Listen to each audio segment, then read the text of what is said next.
آیا تا به حال فکر کرده اید چه سگ‌هایی آنقدر قوی، شجاع و وفادار هستند که جای یک محافظ شخصی واقعی را برایتان پر می‌کنند؟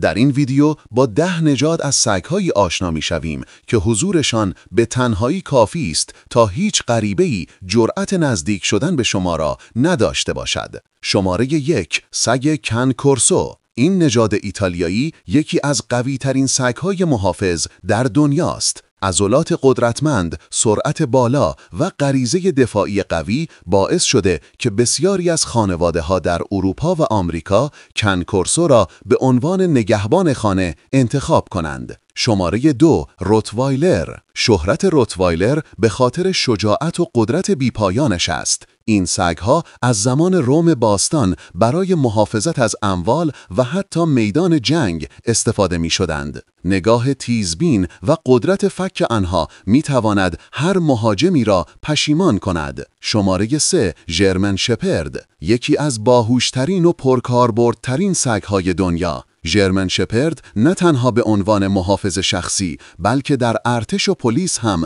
مورد استفاده قرار می‌گیرد. ترکیبی از سرعت، هوش و وفاداری بی‌نظیر. شماره 4، دوبرمن پینشرد. دوبرمن‌ها به ظاهر ترسناکشان معروف هستند، اما چیزی که آنها را خاص می‌کند سرعت عمل بالا و قدرت تصمیم‌گیری سریع است. به همین دلیل در بسیاری از کشورها برای محافظت افراد مهم به کار گرفته می‌شوند. شماره 5، سگ قفقازیا. این نژاد عظیم‌الجثه از کوه‌های قفقاز آمده و قرنها وظیفه‌اش دفاع از گله‌ها در برابر گرگ و خرس بوده است. به خاطر همین غریزه دفاعی امروز هم یکی از ترسناکترین نگهبانها به حساب می آید. شماره 6، بلژین مالینویز. این سگ به نوعی نسخه سریعتر و چابکتر ژرمن شپرد است. به خاطر هوش بالا و انرژی بیپایانش ارتش آمریکا و پلیس اروپا بیشتر از هر نژاد دیگری از آنها استفاده می کنند.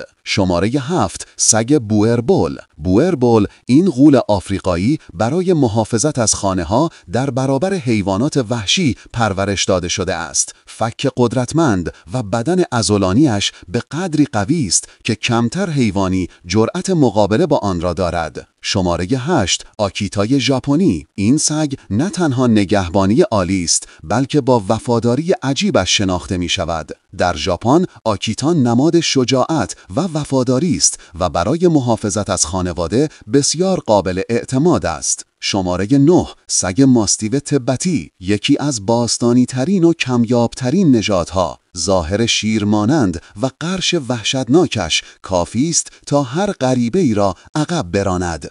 در گذشته برای نگهبانی از صومعه‌ها و کاخها در تبت استفاده می‌شد. شماره 10، سگ کانگال ترکیه. یکی از قوی‌ترین سگ‌های دنیا در مبارزه با شکارچیان. کانگال‌ها به سرعت عمل و فک بیرحمشان مشهورند. حتی در برابر گرگ‌ها هم عقب نمی‌نشینند.